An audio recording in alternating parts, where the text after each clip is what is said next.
to Coffee with Yvonne, a show for creatives and entrepreneurs. I'm Yvonne Pearson, your host, and darling, the founder of Pink Doll House Marketing. And this week on the show, we're going to do another marketing magic episode. I know you love those because I love them too. It's actually one of my favorite things to talk about is marketing. Even when I'm not working as a marketing girly and moonlighting as a content creator, I still talk about marketing. Surely do. Because marketing is honestly in everything. Like, think about it. Can we talk real quick before we get into the topics? Okay. Think about it. The clothes that you're wearing, you probably were influenced by a content creator or an influencer or an ad. That's marketing. Your favorite detergent, lotion, perfume, that's marketing. How you bought your car, that's marketing too. Everything is marketing, and therefore everything has tie into strategy, whether you're talking about more of the fun industries or even all the way down to the sciences. I hope you picked up on that for those who follow me in real life. But to get back to the goal of today's show, and if you hear me going a little I just put rubber bands on my braces. Shout out to Dr. Patrice, but also Dr. Patrice. I didn't want these rubber bands, but I'm wearing them. She says I have to wear them all day long and also at night. So much fun for orthodontia. But again, look at these teeth. Are they looking good? Now, do I know when they're going to get taken off, when I'm going to take off these braces? No. It's a marathon, not a sprint. But we're still here. Anyway, let's get into these marketing magic episode. And for those of you who are new here, I'm going to be diving into popular campaigns you may have seen up and down your timeline on social media, or may have heard about and did not know that there were marketing strategies behind them. So grab your coffee or juice or a little tequila or whatever you're sipping on, because I'm recording this episode around 6 o'clock in the evening. And okay, so grab your coffee and let's chat. If you want to know what's in my cup, there's nothing special today. It's really that Simply blueberry lemonade. Have you ever had it? It's good. Now, I'm not encouraging libations, but if you want to add a little libation to the blueberry lemonade, I recommend tequila. Because it just adds a little something there. Ooh, and then if you put a little fresh fruit and then shake it up, or put it in a blender or freeze it, it makes a nice little refreshing beverage. Surely does. Okay, so for our topics this week, we're going to be chatting all about trailer drops and trend stops, how JCPenney's inclusive move moves the needle forward in fashion, Sephora and strategy, how brands turn fans into action, and then finally, creators call the shot. KevOnStage partnership with Fuse. In our first story, let's talk about JCPenney. JCPenney, for the girlies who know back in the day, remember when we went back to school shopping, our mamas would take us to Kmart, JCPenney, back in the day. If you want to take it even further, Cowdoors. I spent many a Sunday in my childhood at Cowdoors where my mama looked for suits to wear to church and work. But anyway, the source for this story comes from Glossy. And if we were to pull an excerpt from the source, Ashley Graham, the plus size, I don't really like using plus size as much, the inclusive size model, is deepening her relationship with JCPenney through a new plus size only clothing line. Ashley Graham and JCPenney will feature 29 styles in sizes 14W through 30W. Why is this important? The reason why this is important, before we get into those marketing takeaways, the fashion industry, how can I say this nicely without being shady? The fashion industry, a couple of years ago, fully leaned into providing more size inclusive lines. Before, straight size styles, or styles that only went up to roughly a size 10 or 12, were more common in stores. Then you had the girlies who were above a size 12, who wore more like a size 14, like myself, who had a hard time shopping in regular stores and finding styles that were fashionable and with the trends. Because we don't all want to wear muumuu. We wanted to explore different trends just like everyone else. Unfortunately, the fashion industry was not properly serving that customer. Then you had brands like Eloquii that was very popular during that time period when it first launched. You had other brands like Torrid who were answering the call. And then you have more higher end brands. So what was needed in the fashion industry was to answer that need for that target customer of curvier women who wanted fashionable styles that spoke to their needs and also were not just materials that were just the bigger version of what the straight sizes were. Essentially saying, don't just make this in my size and it's not tailored correctly or it doesn't look great on my body. Think about me holistically as a customer the way you would everyone else. The plus size industry, though, and more so the inclusive size industry in general, in recent years has really dialed back on how much they have in inclusive sizing both online and in stores. And you've also seen brands like Eloquii shift in recent years. No shade to Eloquii, but the quality is not what the quality used to be, because Eloquii has changed hands more than once, being sold to Walmart, and then now being sold to another company that has a portfolio of brands for size inclusive shoppers.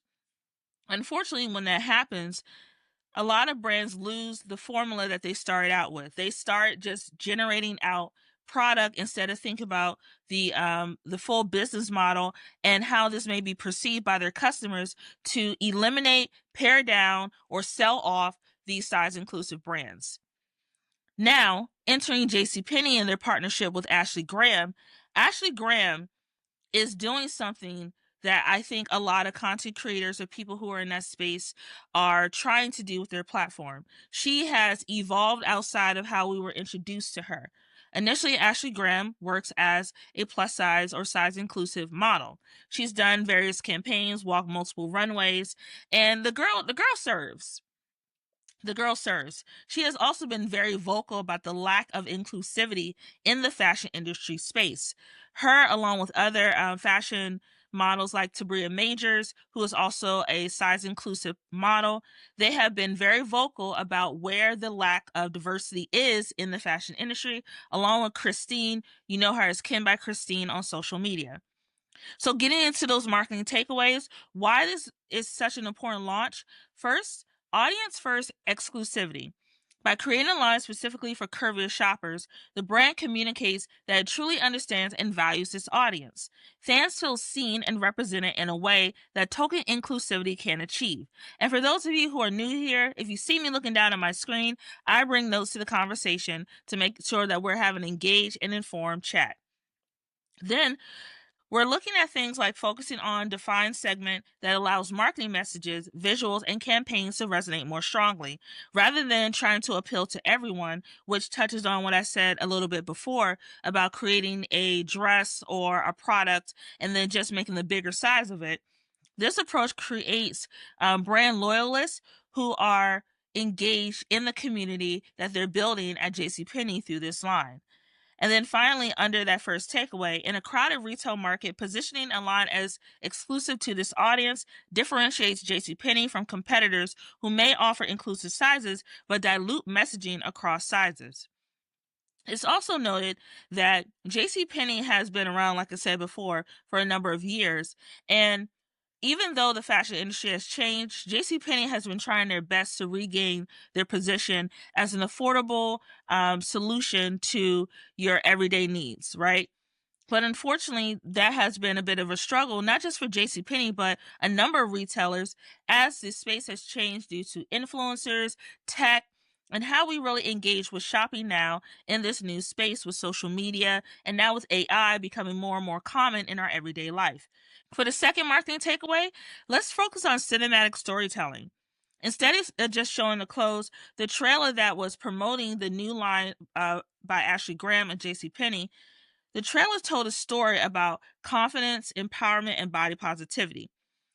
And to give you an idea, when I saw this trailer that was promoted, it was a different way of saying that they had a new line coming out with Ashley Graham. Instead of giving us a really glamorized, highly styled rollout, Ashley Graham and the team created a trailer in which Ashley felt like she was disappearing. You know, she felt like she wasn't seen anymore. And there were multiple references in the trailer that noted that as well. And it was just an interesting take on it because it was a way of also saying how a lot of women who are curvier or who are looking for fashions in broader spaces feel like they're not being served as customers. By addressing that in the trailer, the team automatically, to me, addressed the need of this customer and told them that we hear you and we see you, and this is our solution for you to make you loyal to us and our brands. Then let's look into cultural positioning. By mimicking, like I said before, a Hollywood trailer, the goal itself becomes aspirational, playful, and event worthy. So creating that social media buzz instead of just another retail drop. When you look at things like campaign rollouts now, it's not anymore good enough just to put a post up on social and hope you get that audience engagement. You have to find different ways to tap into your audience. You have to find different ways to talk to your audience and engage with them in meaningful ways. Audience engagement, tied with authenticity, continues to be a selling point across multiple channels. And then that final marketing takeaway, creator-led campaigns. Fans, by seeing themselves reflected in the creators, this fosters trust, emotional connection with the brand, and also, again, like I mentioned before, drives that organic reach and social engagement. So think about it. You see the trailer come on your feed. You get excited. You hit that little arrow button to start sharing it out to your DM groups. Because I know I have multiple DM groups that I'm part of at this point. Or share the link out on your personal feed or via text message to your friends who may not be on those channels. That allows for people to feel like, hey, I'm not only excited about this brand, but I want to also share it with my audience as well to let them know and get in on the excitement. So maybe they could be part of this campaign, by purchasing the product, by maybe creating content around their excitement for seeing the product, et cetera, et cetera. And by selecting creators, to tie it all up with a big bow, by selecting creators who genuinely embody the brand's values, this ensures that the messaging is authentic. It avoids the pitfalls of inauthentic influencer marketing, which is something some brands could do a better job at. But it avoids those pitfalls and allows for people to see that not only JCPenney and Ashley Graham are being purposeful in their marketing and their message, but they want to make sure that the people who are included in the campaign believe in the message and the product as well. Okay, in our next story, we're going to talk about Sephora and strategy, how brands turn fan into action. I got this from Retail Boss. And again, for those of you who are new here, I like to pull sources from reputable platforms. I like to go to Afrotech. I really enjoy, platforms similar to Retail Boss that talk more about the business side of everything, or even go into the press rooms of the brands or businesses that I'm referring to get the press release from when they push the story out to media outlets. To pull an excerpt from the actual article, Sincerely Yours, the new teen-focused skincare brand created by co-founder Jordan Matter and Salish Matter, has taken the beauty world by storm with its exclusive launch earlier this week at Sephora stores across the U.S. The record-breaking debut not only sold out shelves, but also signaled major shifts in how Gen Alpha expects for brands to engage, innovate, and evolve their community and product creation. More than 80,000 fans, that's a lot of people, 80,000 fans flooded the American Dream Mall for the Sincerely Yours launch event, resulting in one of the, excuse me, you guys, again, the braces, resulting in one of the largest gatherings the venue has ever hosted. Fans lined up as early as midnight, with some camping out overnight, hoping for selfies, meet and greets, and exclusive merchandise. So let's get into those marketing takeaways. First, let's talk about how to leverage creator fandom. Teens were already invested in Salicia's voice and brand, so her endorsements carry more weight than a generic campaign. And thinking about Gen Alpha, I know Gen Alpha gets a lot of slack. I know there were articles that were on the socials and across the various platforms about how Gen Alpha, or this younger customer base that was formed, was going into these box retail stores like Sephora and, testing product, or, not being an ideal customer for the Sephora or similar beauty brands. Now, thinking about it though, when we were around that age of Gen Alpha, that's when you start having interest in different things that you may see your mom, the women in your life, or someone in your life who's into certain things. That's when you start having, maybe this is something that I would like too. And you start experimenting with different looks, hairstyles, etc. Even fashion, because I know I made a lot of mistakes. Namely, that one outfit that I wore where I looked like a blueberry muffin in high school. Why I allowed myself to wear that much blue from head to toe. Yvonne, it's okay.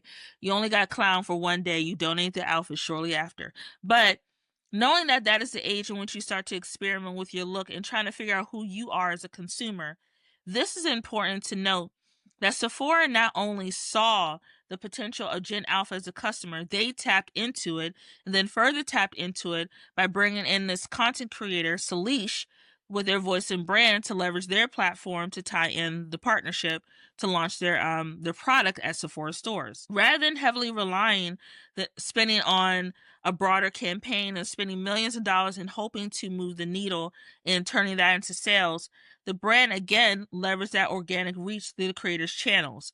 Creators like Salish already have that audience tapped in because they're already following them. And by doing a couple strategic posts promoting the rollout, those teens then went to their parents, and you know them parents, they're like, okay, just tell me the date and time, we'll go, grab your friends, X, Y, and Z. And by doing so, they then took that and created from social media to in-person engagement, getting the excitement and the hype that turned into a visual impact at their stores with 80,000 people. The content and the messaging also reflected the audience interests, values, and culture, which ensured resonance from the first post to the pop-up event at the American Dream Mall. When we look at marketing takeaway number 2, the event as a marketing channel, by leveraging experimental marketing, which is the pop-up itself acted as a narrative that fans could participate in, creating memories, like I mentioned before, through social content that they wanted to share. So if you were to imagine it, let's take it from the beginnings-ish of the campaign. Salish creates this cute little video letting people know that their product is coming out. It's coming out at this Sephora at the American Dream Mall. They drop the date, the time, do something cute like hope to see you there, something like that while they're using the product.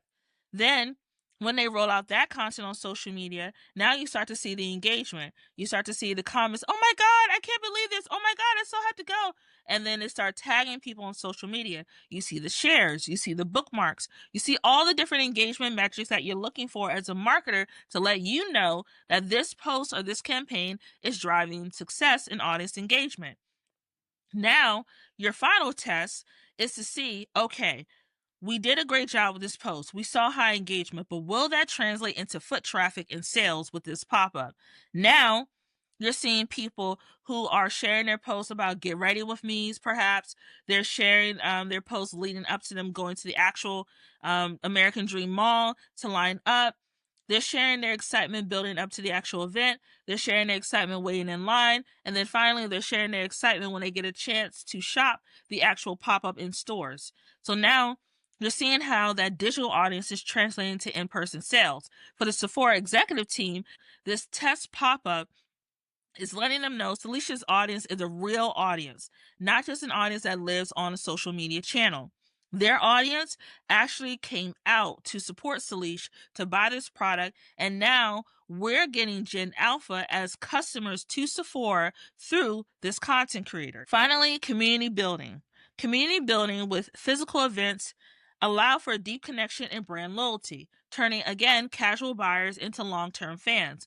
I know for me, even though we didn't have Sephora back when I was a teen, we had places like Bath and Body Works. Bath and Body Works, for the girlies who remember, along with Victoria's Secret, Bath and Body Works, Jasmine, Cherry Blossom, there was another one that we really loved when we were kids too, but that turned us into customers of Bath and Body Works. Now, when I think about buying candles, I automatically go to Bath and Body Works. While my perfume preferences have changed, I do enjoy special collections like the Princess Tiana collection that they did that Bath and Body Works rolls out as part of their marketing strategy.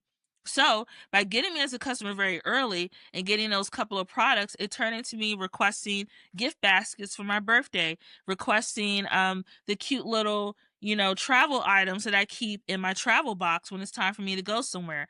I stayed a loyal customer to Bath and Body Works over time.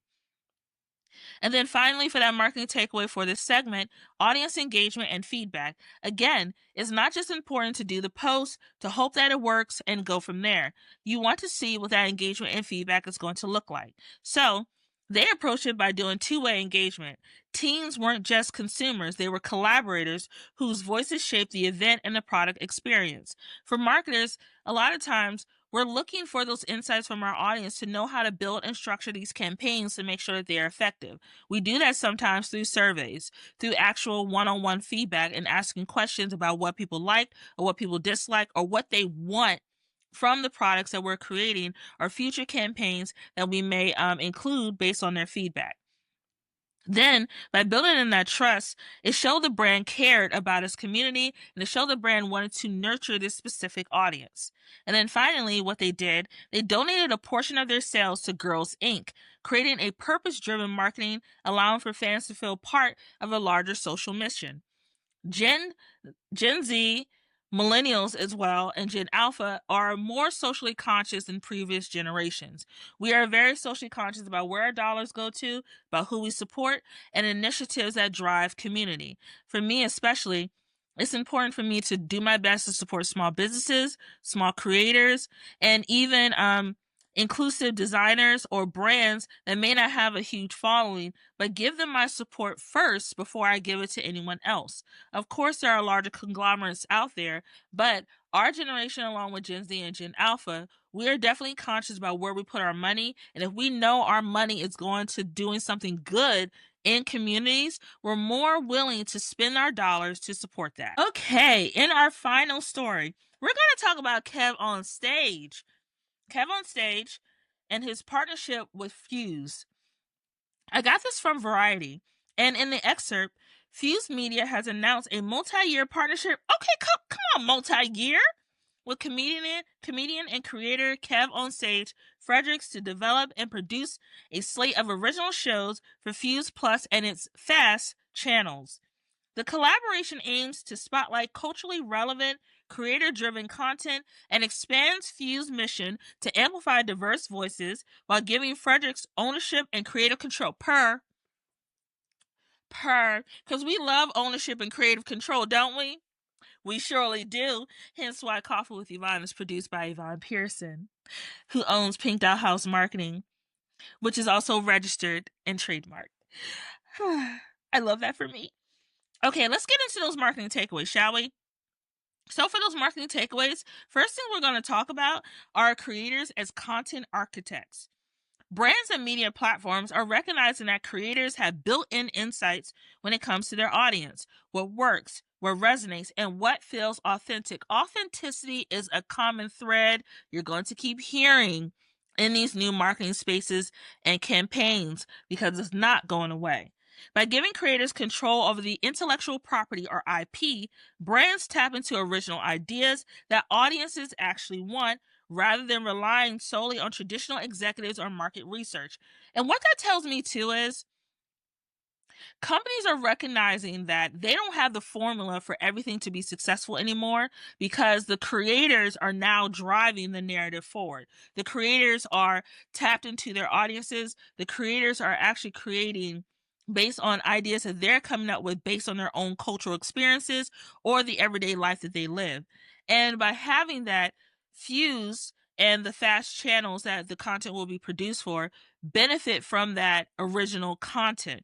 Original content are things that are new, that are fresh, that haven't been done before. Before we get back to the topic, there's this show called The Comic Shop on YouTube that has become one of my absolute favorite shows. It is produced and owned and developed by a content creator or an original creator through her own work. And it has blown my mind of thinking about what original content can look like on a YouTube channel, because the level of production that I see with this show is the kind of stuff you see on, regular TV or networks. Creators are moving the needle forward of what the future of media and content will look like based on their own original ideas, and having that ownership that was mentioned in one of the marketing takeaways is so important because it gives us that control of how we want to be represented on these platforms. So the approach positions the creator as a strategic partner, which often leads to richer, more culturally authentic content, like I mentioned a bit before, and stronger audience loyalty. Think about it. KevOnStage already has a built-in audience with the KevOnStage studios. They have the podcast, they have the TV shows that they sold to BET Plus, like Churchy, and I think The Hospital just debuted not too long ago. KevOnStage has an audience that already has bought into KevOnStage and KevOnStage Productions. On top of that, KevOnStage is also someone who is highly relatable. You know, when you see his content on social media, you pay attention. It's funny, it's real, it's authentic. It's someone that you actually will want to have a real conversation with. So by buying into him, by tapping into his work, you are now invested in the full universe that he's creating. So let's get into that next marketing takeaway. Cultural relevance and strategy. Aligning with creators who already have credibility in the niche communities allows for brands to communicate in an authentic voice rather than impose corporate voice. A little bit of what I mentioned before. Authenticity is going to be driving the needle forward. That cultural resonance drives emotional engagement, which leads to higher retention, shares, and advocacy. This is true because I watch Churchy. I don't have BET Plus, but I signed up for BET Plus solely because Churchy was on the platform and I wanted to support KevOnStage and his initiatives. Also, brands can amplify this by embedding creators into strategy sessions and campaign planning, not just execution, ensuring every touchpoint aligns with audience values and expectations. Finally, let's talk about ownership equals longevity. When creators feel ownership or have ownership, they are more invested in the success of the project, which often leads to higher quality and a consistent engagement. No one wants to be the person who sells an idea and then sees their idea totally flipped upside down his head and there's nothing associated with what you did before. I know for me, I were to sell, not Pink Dollhouse, that's my baby. If I were to do a media partnership for Coffee with Yvonne, I will want to retain ownership and creative control over my show. It is not my dream to have someone come in and completely flip it on its head, because unless you're going to contribute something that's going to amplify it even more to the next level, turning it upside down on its head and moving away from the original theme and purpose is not something I want to do, no matter how much money is on the table. My original ideas, my concept, my direction. Period. So this creates, to go back to our marketing takeaways, a win-win relationship. The platform gains, again, authentic, loyal content, while the creator grows their brand and their audience alongside it. Essentially what this deal is going to do is going to elevate KevOnStage to that next level. KevOnStage has done a great job authentically building his platform brick by brick. We have witnessed it because a lot of us have been following him since pretty much the beginning. We have seen him take risks, move the needle forward, put people on, and also think about how he wants to present himself, not just as a comedian, but as a producer and a strategist. This will elevate him even further in that executive level to even open even more bigger doors for creators in the space. Finally, this model fosters sustainable storytelling as content evolves organically with the creator's vision rather than being limited by short-term trends or purely corporate directives. I know that's right, because sometimes corporate, sometimes corporate.